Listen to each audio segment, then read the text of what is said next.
Welcome to AP scope news. ముందుగా headlines చూద్దాం.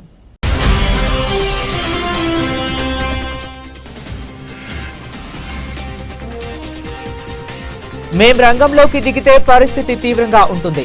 ఇరాన్కు Trump హెచ్చరిక.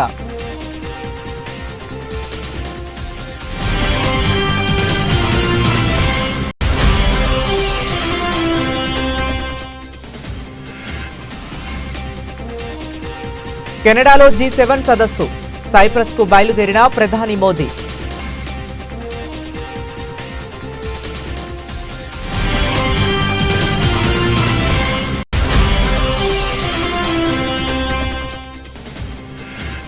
కేరళలోని వయనాడ్ కాంగ్రెస్ ఎంపీ ప్రియాంక గాంధీ వాద్రాకు చేదు అనుభవం. ఆవిష్కరణకు ముందే పగిలిన ఫలకం.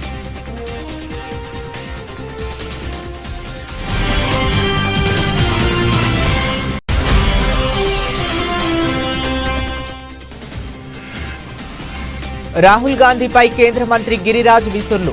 దేశానికి వ్యతిరేకంగా మాట్లాడటమే రాహుల్ పని అంటూ ధ్వజం.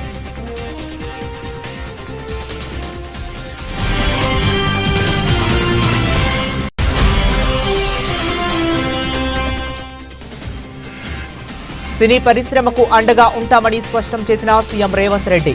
కొన్ని నిర్ణయాలు కఠినంగా ఉన్నా ప్రోత్సాహం ఆగదని వెల్లడి.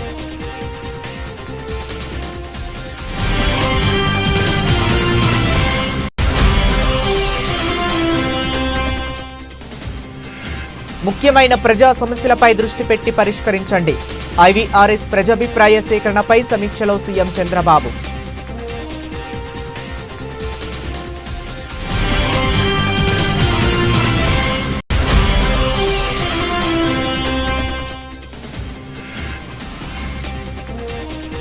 స్థానిక ఎన్నికలపై పొంగులేటి కీలక ప్రకటన. ఈ నెలాఖరులోగా స్థానిక ఎన్నికల షెడ్యూల్ విడుదల చేస్తామని వెల్లడి.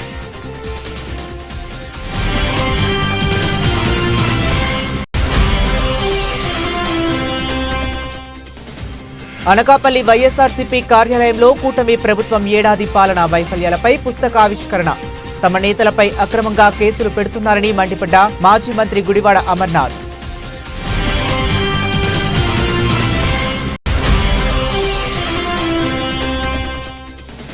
అహ్మదాబాద్ విమాన ప్రమాదంపై కేఏ పాల్ సంచలన వ్యాఖ్యలు. ఈ ప్రమాదానికి బాధ్యత వహిస్తూ పౌర విమానయాన శాఖ మంత్రిగా రామ్మోహన్ నాయుడు రాజీనామా చేయాలని డిమాండ్.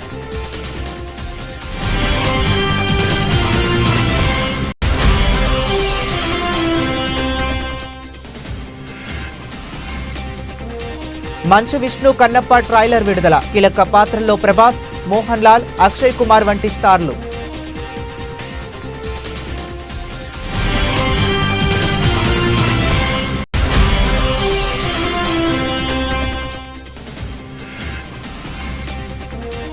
పసిడి ప్రియులకు అలర్ట్. స్థిరంగా బంగారం, వెండి ధరలు.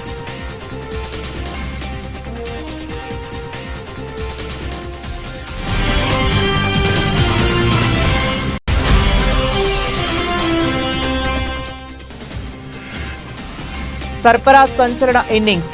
76 బంతుల్లోనే 101 పరుగులతో విధ్వంసం.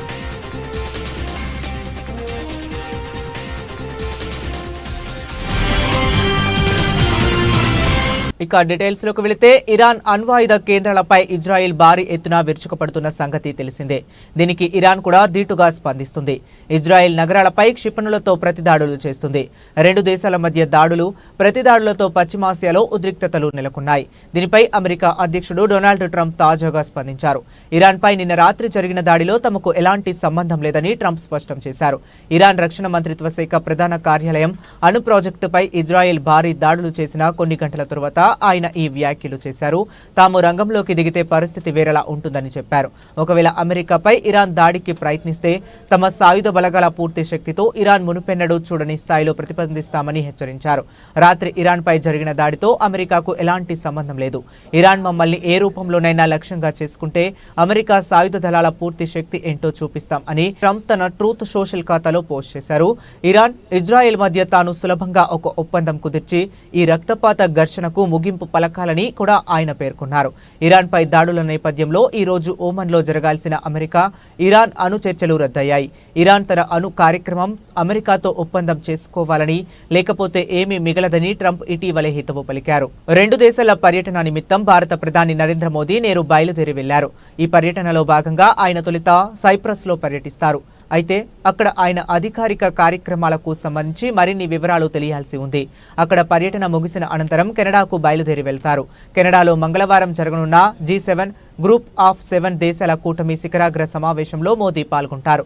ప్రపంచంలోని 7 ప్రధాన పారిశ్రామిక దేశాలైన Canada, France, Germany, Italy, Japan, United Kingdom, United States సభ్యులుగా ఉన్న ఈ కూటమి సమావేశంలో పలు అంతర్జాతీయ, ఆర్థిక, రాజకీయ అంశాలపై చర్చలు జరగనున్నాయి. ఈ పర్యటనకు సంబంధించిన పూర్తి షెడ్యూల్డ్, చర్చించబోయే అంశాలపై త్వరలో మరింత స్పష్టత వచ్చే అవకాశం ఉంది. కేరళలోని వయనాడ్ కాంగ్రెస్ ఎంపీ ప్రియాంక గాంధీ వాద్రాకు శనివారం చేదు అనుభవం ఎదురైంది. ఆమె పయ్యంపల్లి గణంతరవాడిలో పురపాలక సంఘం భవనానికి శంకుస్థాపన చేయడానికి వచ్చినప్పుడు ఇది జరిగింది. ఈ కార్యక్రమం కోసం ఏర్పాటు చేసిన వేదికపై ఉన్న ఓ నామఫలకం, నేమ్ ప్లేట్ను ఆమె ఆవిష్కరించాల్సి ఉంది. కానీ ఆవిష్కరించడానికి ముందే అది హఠాత్తుగా కింద పడిపోయి పగిలిపోయింది. దీంతో ఆమె అవాక్కయ్యారు. ఈ ఘటన పట్ల ఆమె దిగ్భ్రాంతి వ్యక్తం చేశారు. ఈ వీడియో ప్రస్తుతం సామాజిక మాధ్యమాల్లో చక్కర్లు కొడుతుంది.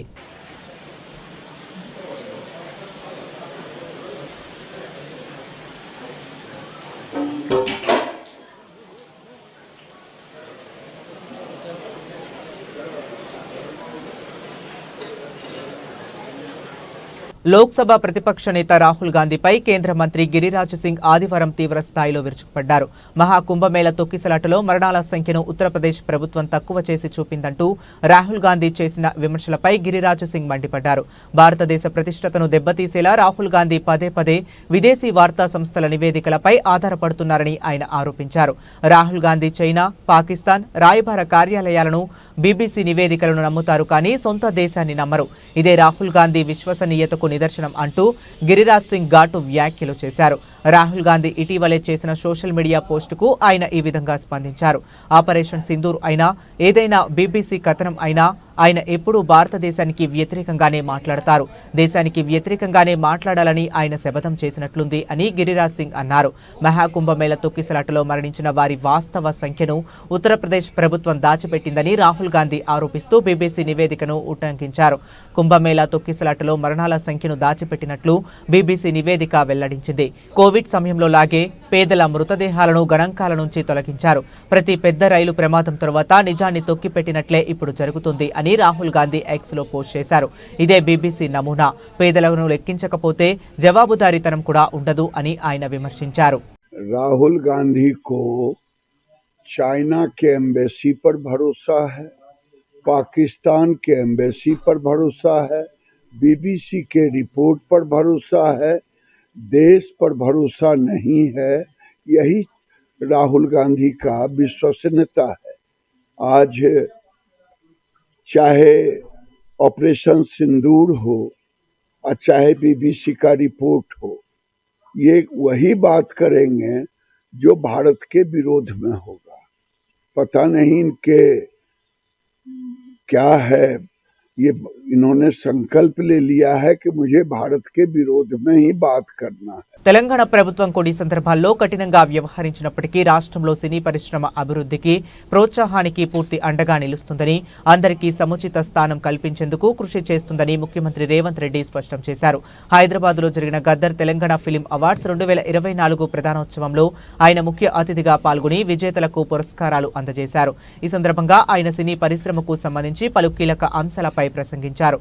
ఉమ్మడి ఆంధ్రప్రదేశ్లో కళాకారులను ప్రోత్సహించేందుకు 1964లో నంది అవార్డులు ప్రారంభమయ్యాయని, తొలి నంది అవార్డును అక్కినేని నాగేశ్వరరావు అందుకున్నారని ముఖ్యమంత్రి గుర్తు చేశారు. అప్పటి ప్రభుత్వాలు గొప్ప కళాకారులకు సముచిత గౌరవం ఇచ్చామని అన్నారు. అదేవిధంగా వివిధ కారణాల వల్ల 14 ఏళ్ల క్రితం ఆగిపోయిన ఈ పురస్కారాల ప్రదానాన్ని తిరిగి ప్రారంభించాలన్న ఉద్దేశంతో దివంగత ప్రజా గాయకుడు గద్దర్ స్మారకార్థం తెలంగాణ గద్దర్ ఫిలిం అవార్డ్స్ పేరుతో ప్రభుత్వం ముందుకు వచ్చిందని సీఎం వివరించారు. ఈ ఆలోచనను ప్రభుత్వ దృష్టికి తీసుకువచ్చిన నిర్మాత దిల్ రాజును ఆయన అభినందించారు.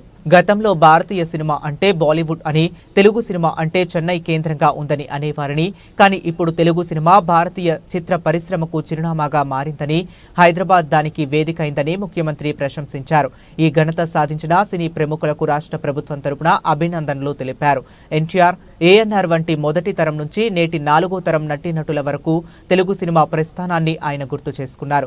పవన్ కళ్యాణ్, మహేష్ బాబు, అల్లు అర్జున్ వంటి నటులు, అలాగే తన విద్యార్థి దశ నుంచి తెలిసిన బన్నీ, వెంకట్, అశ్విని దత్ కుమార్తెలు నాగ్ అశ్విన్ వంటి వారు నేడు గొప్ప నటులు, దర్శకులు, నిర్మాతలుగా రాణించడం సంతోషంగా ఉందని వ్యక్తిగత అనుబంధాన్ని పంచుకున్నారు. ఈరోజు హాలీవుడ్ అంటే అమెరికాకి వెళ్తున్నాం, బాలీవుడ్ అంటే ముంబైకి వెళ్తున్నాం. నేను అడుగుతున్న మిత్రుల్ని, రాజమౌళి గారిని, ఈరోజు ప్రపంచమే గుర్తించే విధంగా అద్భుతమైన సినిమాలను తీయగలిగిన మీరు ఆ పరిశ్రమను ఎందుకు ఈ గడ్డ మీదకి తీసుకురారు అని నేను మిమ్మల్ని అడుగుతున్నా.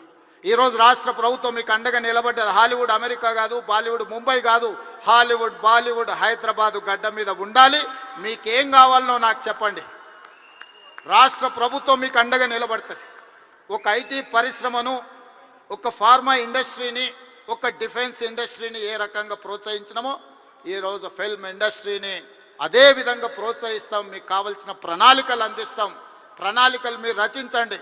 మా విజన్ డాక్యుమెంట్లో, తెలంగాణ రైజింగ్ 2047 విజన్ డాక్యుమెంట్లో ఫిల్మ్ ఇండస్ట్రీకి ఒక చాప్టర్ ఇస్తాం. ఆ చాప్టర్ని రాయాల్సిన బాధ్యత సినీ ప్రముఖులకు, ఇక్కడ ఉన్న పెద్దలందరికీ ఉంది. మీకు ఏం కావాలనో నాకు చెప్పండి. నేను ఒక్క మాట వేదిక మీద నుంచి సినీ ప్రముఖులందరికీ కూడా చెప్పదలుచుకున్నాను. రాష్ట్ర ప్రభుత్వం కఠినంగా కనిపిస్తుంది, కానీ మిమ్మల్ని అభిమానంగా చూసుకుంటుంది. మీ అభివృద్ధికి 100% తోడ్పాటును అందిస్తుంది. ప్రభుత్వం నడిపేటప్పుడు కొన్ని నిర్ణయాలు తీసుకున్నా అది మిమ్మల్ని ప్రోత్సహించడానికి, మిమ్మల్ని అభినందించడానికి, మీకు సముచితమైన స్థానం కల్పించడానికి ఈ రాష్ట్ర ప్రభుత్వం ప్రయత్నం చేస్తుంది. ఈరోజు ఈ వేదిక మీద నుంచి తెలంగాణ రైజింగ్ 2047కు ఒక ప్రత్యేకత ఉన్నది. ఈ దేశానికి స్వతంత్రం వచ్చి 100 సంవత్సరాలు 2047లో మనం పూర్తి చేసుకోబోతున్నాం.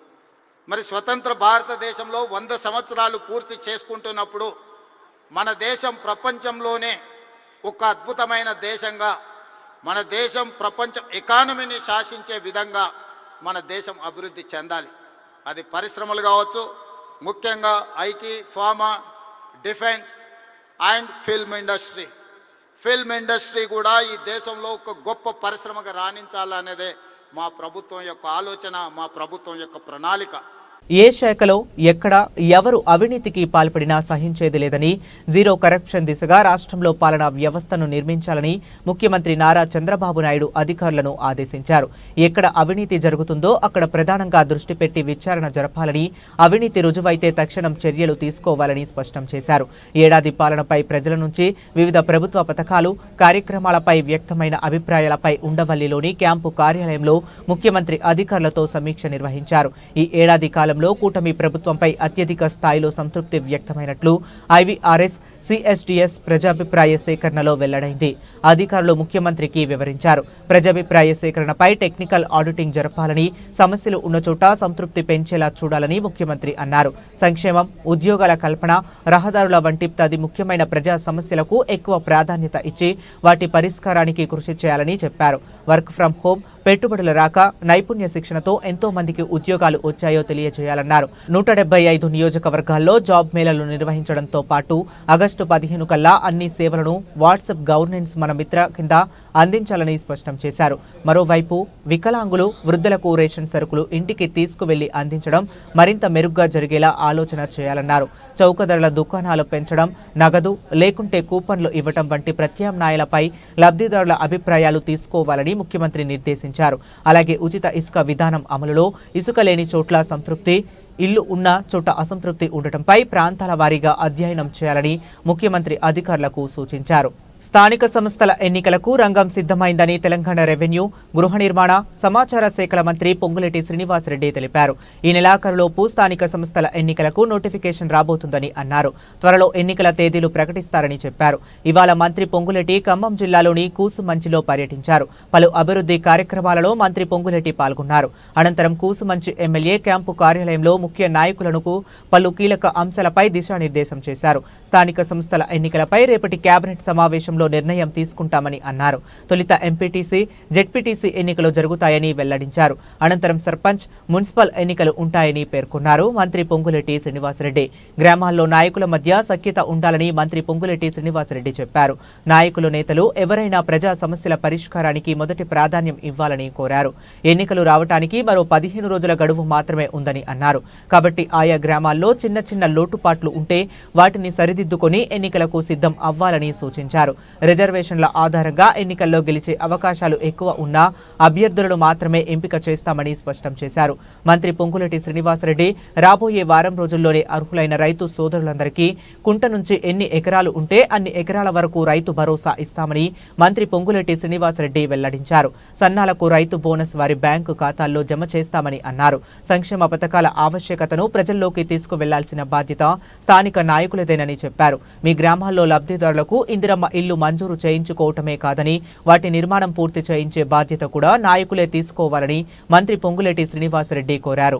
అనకాపల్లి వైఎస్ఆర్సీపీ పార్టీ కార్యాలయంలో మాజీ మంత్రి గుడివాడ అమర్నాథ్ మీడియా సమావేశం నిర్వహించారు. ఇందులో భాగంగా 5 కోట్ల మంది రాష్ట్ర ప్రజలకు వెన్నుపోటు అనే పుస్తకాన్ని అనకాపల్లి వైఎస్ఆర్సీపీ పార్టీ కార్యాలయంలో ఆవిష్కరించారు. ఈ సందర్భంగా గుడివాడ అమర్నాథ్ మీడియాతో మాట్లాడుతూ వైఎస్ఆర్సీపీ పార్టీ అధినేత జగన్మోహన్ రెడ్డి ఆదేశాల మేరకు గడిచినటువంటి సంవత్సర కాలం కూటమి ప్రభుత్వం అధికారంలోకి వచ్చిన తరువాత రాష్ట్రంలో జరిగిన అన్యాయాలు, అక్రమాలు, కూటమి ప్రభుత్వ పనితీరు, ఎన్నికల ముందు వారు ఇచ్చినటువంటి హామీలు, చేసిన మోసాలపై ప్రజలకు సమాచారం అందిస్తూ వైఎస్ఆర్సీపీ పార్టీ ఒక పుస్తకాన్ని రాష్ట్ర కార్యాలయంలో విడుదల చేసిందన్నారు. ఈరోజు రాష్ట్రంలో ఉన్న అన్ని జిల్లాల్లోని ఈ పుస్తకాన్ని విడుదల చేస్తున్నామని తెలిపారు. 729 మంది సోషల్ మీడియా యాక్టివిస్ట్ కేవలం మీరు ఈ ప్రభుత్వంలోకి వచ్చిన తర్వాత మీరు చెప్పినటువంటి హామీల్ని ఎందుకు అమలు చేయట్లేదన్నటువంటి ప్రశ్న అడిగినందుకు, ఎందుకు ప్రజలను మోసం చేస్తారని చెప్పి అడిగినందుకు 700 పైచిలకు సోషల్ మీడియా యాక్టివిస్టులు, వాళ్ళు ఓన్లీ వైఎస్ఆర్ కాంగ్రెస్ పార్టీ అని కాదు, సామాన్యులు ఓట్లేసినటువంటి ప్రజలు వాళ్ళు కూడా ప్రశ్నించడానికి వీల్లేదు. ఇక వైఎస్ఆర్ కాంగ్రెస్ పార్టీ కార్యకర్తలు అయితే 2500 మంది కార్యకర్తల మీద కేసులు పెట్టారు. ఇప్పటికీ ఏదన్నా వారికి చేతగాంది ఏదన్నా అయితే జగన్మోహన్ రెడ్డి గారి వల్ల ఇది మేము చేయలేకపోతున్నాం, జగన్మోహన్ రెడ్డి గారి వల్ల ఈ పని చేయలేకపోతున్నాం, జగన్మోహన్ రెడ్డి గారి వల్ల ఈ పథకం ఇవ్వలేకపోతున్నాం. చివరికి మీకు ఏం దిక్కయిందనంటే జగన్మోహన్ రెడ్డి గారు ఈ రాష్ట్రంలో పేద పిల్లల కోసం ఆయన బ్రెయిన్ చైల్డ్ అయినటువంటి అప్పట్లో రాజశేఖర రెడ్డి గారు ముఖ్యమంత్రిగా ఉన్నప్పుడు ఆరోగ్యశ్రీ 108, 104 ఫీజు రీయింబర్స్మెంట్ పథకాలు ఒక చరిత్ర ఏ రకంగా సృష్టించాయో జగన్మోహన్ రెడ్డి గారు అధికారంలోకి వచ్చిన తర్వాత అమ్మఒడి అంత చరిత్ర సృష్టించింది దేశవ్యాప్తంగా. అటువంటి అమ్మఒడిని మీరు సంవత్సరం పాటు మీరు దానికి పేరు మార్చుకున్నారు, తల్లికి వందనం అని చెప్పి పేరు పెట్టారు. ప్రజలకు 15,000 అని చెప్పని అన్నారు, ఒకనొక సందర్భంలో అయితే 18,000 అన్నారు. తీరా 82 లక్షల మంది పిల్లలు ఉన్నారని చెప్పి గణాంకాలు చెప్తా ఉంటే 67 లక్షల మంది అన్నారు, 15,000 కాస్త 13,000 అన్నారు. ఎంతమంది పడతాయో ఎంతమందికి పడవో తెలియదు. దానికోసం మా పంచాయతీల్లో ఉన్నటువంటి నిధులన్నింటినీ కూడా మళ్లించేశారు. చివరికి మీకు ఏ పథకం దిక్కైందనంటే జగన్మోహన్ రెడ్డి గారు అమలు చేసినటువంటి అమ్మఒడి పథకాన్ని మీరు కనీసం టచ్ చేయడానికి కూడా భయపడేటువంటి స్థాయికి ఈరోజు వచ్చారు. చివరికి మీకు అదే దిక్కయ్యేటువంటి పరిస్థితి అయింది. 3 నెలకి సంవత్సరానికి 3 సిలిండర్లు అన్నారు, గత సంవత్సరం 1, ఈ సంవత్సరం ఇంకా లేదు. నిరుద్యోగ వృత్తి 20 లక్షల మంది చదువుకున్నటువంటి యువతకి 3,000 రూపాయలు చెప్పిన నిరుద్యోగ వృత్తి అన్నారు, నెలకి 600 కోట్లు. గత సంవత్సరం లేదు, ఈ సంవత్సరం దాని గురించి చూసేలేదు. ఇక మా మహిళలకు సంబంధించి అయితే 1,500 రూపాయలు నెలకి ఆడబిడ్డ నిధి అని చెప్పి 1,500 అన్నారు. దానికి అడిగితే దేనికో లింక్ చేశాను అంటున్నాడు. నిరుద్యోగ వృత్తి అని అంటే స్కిల్ డెవలప్మెంట్కి లింక్ చేశాను అంటున్నాడు. మిగిలిన స్కీములు ఏంటంటే అన్ని స్కీములు ఇచ్చేసామని అంటున్నాడు. ఫ్రీ బస్ అంటే మళ్ళీ కొత్త హామీ, మళ్ళీ ఆగస్టు 15 అంటున్నాడు. అంటే ఈ స్కీములు మీరు అధికారంలోకి వచ్చిన తర్వాత కూడా మళ్ళీ ఇంకా హామీలు వేస్తారా, లేకపోతే అధికారంలోకి వచ్చిన తర్వాత హామీలు అమలు చేస్తారా? అహ్మదాబాద్లో జరిగిన ఎయిర్ ఇండియా విమాన ప్రమాదంపై ప్రజాశాంతి పార్టీ అధ్యక్షుడు కేఏ పాల్ సంచలన వ్యాఖ్యలు చేశారు. ఈ విమాన ప్రమాదానికి బాధ్యత వహిస్తూ పౌర విమానయాన శాఖ మంత్రిగా రాజీనామా చేయాలని డిమాండ్ చేశారు. విమానయాన శాఖ ఎంతో క్లిష్టమైనది. చిన్నవాడైన రామ్మోహన్ నాయుడుకి ఏవియేషన్ పై అవగాహన లేదని అన్నారు. రామ్మోహన్ ఒక్క గంట కూడా విమానయాన రంగం గురించి చదవలేదని పేర్కొన్నారు. అందుకే రామ్మోహన్ నాయుడుని బర్తరఫ్ చేసి ఏవియేషన్ పై అనుభవం ఉన్న ఎంపీకి విమానయాన శాఖ బాధ్యతలు అప్పగించాలని ప్రధాని మోదీని కోరారు. రామ్మోహన్ నాయుడుతో తనకు వ్యక్తిగత గొడవలు ఏమీ లేవని కేఏ పాల్ స్పష్టం చేశారు. ఆయనకు కేబినెట్తో ఇంకా వేరే పదవి రావాలని కోరుకుంటున్నానని అన్నారు. కానీ భారత ప్రతిష్టతను దృష్టిలో ఉంచుకొని విమానయాన శాఖ మంత్రి పదవి నుంచి రామ్మోహన్ నాయుడుని తొలగించాలని కోరారు. ప్రధాని మోదీపై అనేక దేశాల నుంచి ఒత్తిడి రాకముందే రామ్మోహన్ నాయుడు రాజీనామా చేయాలని డిమాండ్ చేశారు. I am still shocked and praying for all those 241 precious lives, including the Indians, 169 British, 53 Portuguese, Canadian, and the Indian crew on Air India flight almost 70 hours ago in Ahmedabad. This Air India flight 171 crash raised alarming questions all over the world because it is one of the greatest international tragedy in the world. But the international community is raising questions why India is not taking seriously this matter. When Lal Bahadur Shastri as a railway minister in 1950 under Prime Minister Nehru for a minor incident immediately resigned. When the coalition didn't want, Prime Minister Deva Gowda, one of the most respected Prime Minister in 1997, immediately resigned. Likewise, Prime Ministers, Chief Ministers, Cabinet Ministers have all resigned. And why the Aviation Minister yesterday defending himself and calling in his press meet, we have to investigate Boeing. Mr. Rammohan Naidu, I know you since you were 3 years old. Your dad brought you to pray for you since the beginning. I want the best post and brightest future for you. But you are not fit 1% to be aviation minister. Just don't listen to anybody, Chandrababu Naidu, chief minister or prime minister. For your own future, tender the resignation because you never been to aviation school. You never studied aviation, most complicated. You were born in 87. I am operating aircraft since and owning since 1991. With experience, I'm saying, Boeing produced thousands of aircrafts. American president uses 747. I use the same 747 SP. 787, 1116 are in operation by every major airline in the world. Not one plane crashed. బహుభాషా నటుడు విష్ణు మంచు title రోల్లో నటిస్తున్న ప్రతిష్టాత్మక చిత్రం కన్నప్ప అధికారిక Telugu trailer విడుదలైంది. ఈ సినిమాలో మోహన్ బాబు, ప్రభాస్, మోహన్ లాల్, అక్షయ్ కుమార్ వంటి దిగ్గజ నటులు నటిస్తుండటంతో సినిమాపై మొదటి నుంచి భారీ అంచనాలున్నాయి. తాజాగా విడుదలైన ట్రైలర్ ఆ అంచనాలను మరింత పెంచేలా ఉంది. ముఖ్యంగా తిన్నడి పాత్రధారి పలికే సంభాషణలు ఆసక్తిని రేకెత్తిస్తున్నాయి. ట్రైలర్ ప్రారంభంలోనే ఏ దేవుడు లేరు, జీవులు లేరు, అది వట్టి రాయి అంటూ తిన్నడి పాత్ర తనదైన శైలిలో భగవంతుణ్ణి ఉనికిని ప్రశ్నించే సంభాషణలతో ఆకట్టుకుంటుంది. శివుడిని రాయి అని సంబోధించడంపై గూడెంలోని పెద్దల నుంచి వ్యతిరేకత వ్యక్తమవుతుంది. శివుడిని రాయి అంటావా, రాయిని రాయనక ఏమంటారు వంటి సంభాషణలు కథలోని సంఘర్షణను స్పష్టం చేస్తున్నాయి. ఆ తర్వాత కాలంలో ఈ వాయులింగ రహస్యం కాపాడటానికి నా ప్రాణాల సైతం అర్పిస్తాను. ఈ గూడెంలో ఏ బిడ్డకి ఆపద రానివ్వను, ఇది నా ఆన, తిన్నడి ఆన వంటి డైలాగులు తిన్నడి పాత్రలోని ధీరత్వాన్ని, నిబద్ధతను తెలియజేస్తున్నాయి.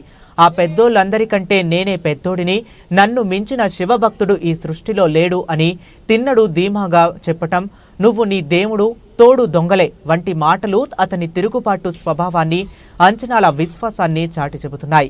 శివయ్య అని మనసారా పిలు అన్న మాటలకు అది ఈ జన్మలో జరగదు అని బదులివ్వటం తిన్నడి పాత్రలోని వైవిధ్యాన్ని సూచిస్తుంది. తెలివిలో నీకన్నా గొప్పవాడు ఒకడు ఉన్నాడని తెలిసి అతని బొటనవేలు తెంపించింది నువ్వే కదా అనే సంభాషణ ద్వారా పరోక్షంగా ఏకలవ్యుడి ప్రస్తావన కూడా ఉన్నట్లు తెలుస్తుంది. మొత్తం మీద ట్రైలర్ ద్వారా కన్నప్ప చిత్రం ఒక గొప్ప శివభక్తుడి కథను భారీ హంగులతో బలమైన భావోద్వేగాలతో తెరకెక్కిస్తున్నట్లు స్పష్టమవుతుంది. విజువల్స్, నేపథ్య సంగీతం, ముఖ్యంగా పవర్ఫుల్ డైలాగ్స్ సినిమాపై ఆసక్తిని మరింత పెంచుతున్నాయి.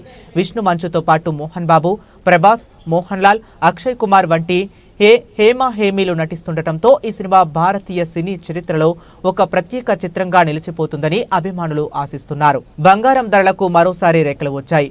తగ్గుతుంది కదా అని సంతోషపడేలోపు ఊహించని షాక్ ఇచ్చాయి. స్వచ్ఛమైన 24 క్యారెట్ల బంగారం ధర మళ్లీ 1,00,000 దాటింది. 10 రోజుల క్రితం 96 నుంచి 97,000 రూపాయల మధ్య ట్రేడ్ అయింది. 2-3 రోజుల్లో సీజ్ మొత్తం మారిపోయింది. ఒక్కసారిగా పైకి ఎగపాకింది. బంగారం కొనాలనుకునే వారికి మళ్లీ కష్టాలు మొదలయ్యాయి. 22 క్యారెట్ల బంగారం కూడా 90,000 రూపాయల పైన ట్రేడ్ అవుతుంది. ఈ ధరలు మరింత పెరిగే అవకాశం ఉంది.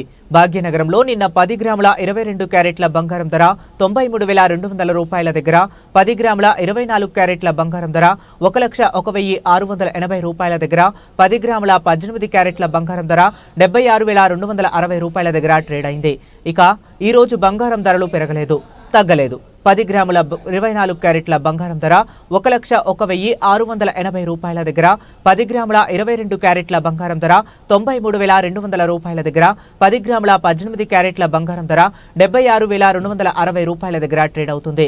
నెల రోజుల క్రితం వరకు బంగారం ధరలతో సంబంధం లేకుండా వెండి ధరలు ప్రతిరోజు ఎంతో కొంత తగ్గుతూ వచ్చాయి. కానీ గత 10 రోజుల నుండి వెండి ధరలు కూడా అనుకోని షాక్ ఇస్తున్నాయి, పెరుగుతూ పోతున్నాయి. నిన్న హైదరాబాద్ నగరంలో 100 గ్రాముల వెండి ధర 12,000 దగ్గర ట్రేడ్ అయింది. కేజీ వెండి ధర 1,20,000 దగ్గర ట్రేడ్ అయింది.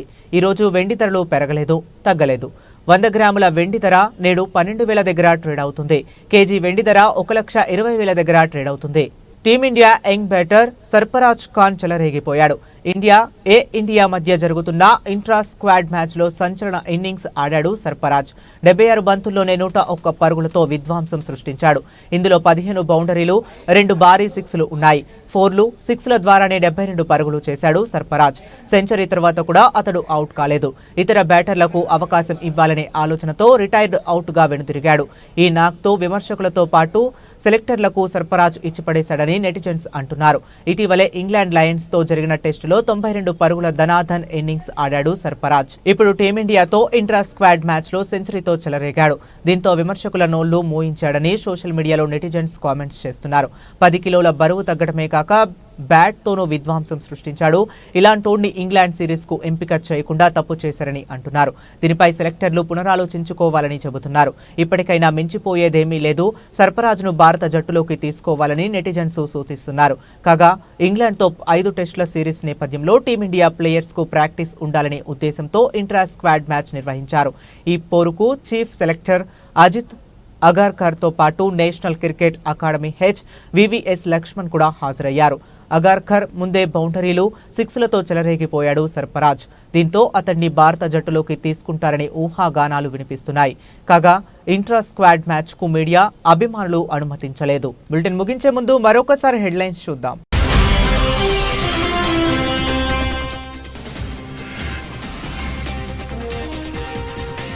మేం రంగంలోకి దిగితే పరిస్థితి తీవ్రంగా ఉంటుంది, ఇరాన్కు ట్రంప్ హెచ్చరిక.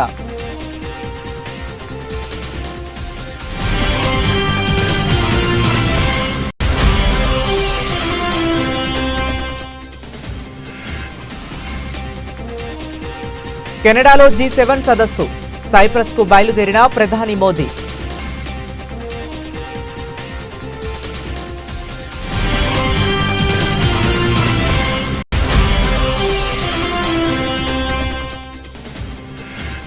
కేరళలోని వయనాడ్ కాంగ్రెస్ ఎంపీ ప్రియాంక గాంధీ వాద్రాకు చేదు అనుభవం, ఆవిష్కరణకు ముందే పగిలిన ఫలకం.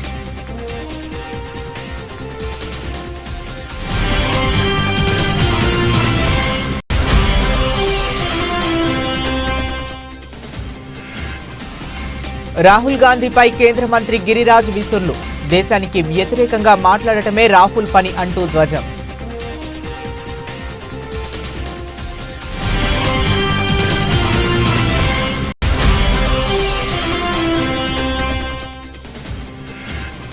సినీ పరిశ్రమకు అండగా ఉంటామని స్పష్టం చేసిన సీఎం రేవంత్ రెడ్డి.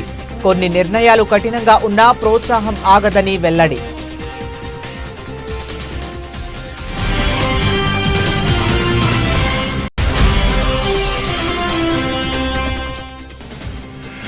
ముఖ్యమైన ప్రజా సమస్యలపై దృష్టి పెట్టి పరిష్కరించండి.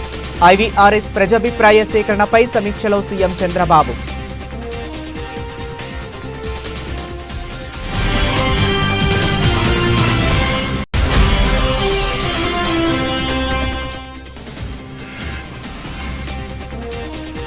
స్థానిక ఎన్నికలపై పొంగులేటి కీలక ప్రకటన.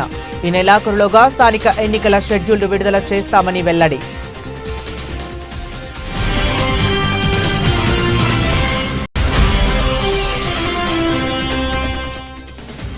అనకాపల్లి వైఎస్ఆర్సీపీ కార్యాలయంలో కూటమి ప్రభుత్వం ఏడాది పాలనా వైఫల్యాలపై పుస్తకావిష్కరణ. తమ నేతలపై అక్రమంగా కేసులు పెడుతున్నారని మండిపడ్డ మాజీ మంత్రి గుడివాడ అమర్నాథ్.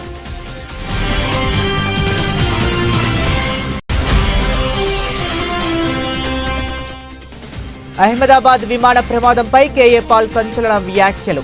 ఈ ప్రమాదానికి బాధ్యత వహిస్తూ పౌర విమానయాన శాఖ మంత్రిగా రామ్మోహన్ నాయుడు రాజీనామా చేయాలని డిమాండ్.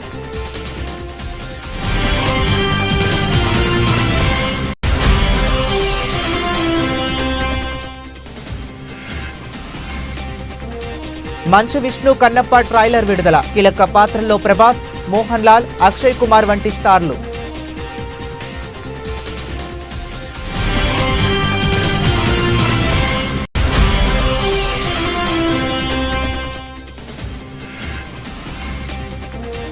పసిడి ప్రియులకు అలర్ట్.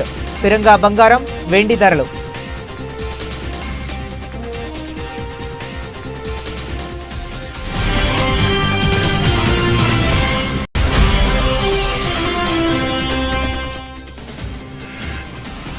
సర్ఫరాజ్ సంచలన ఇన్నింగ్స్.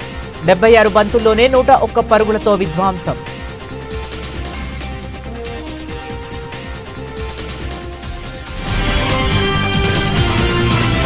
ఇవి ఇప్పటి వరకు ఉన్న అప్డేట్స్. మరిన్ని అప్డేట్స్ కోసం కీప్ వాచింగ్.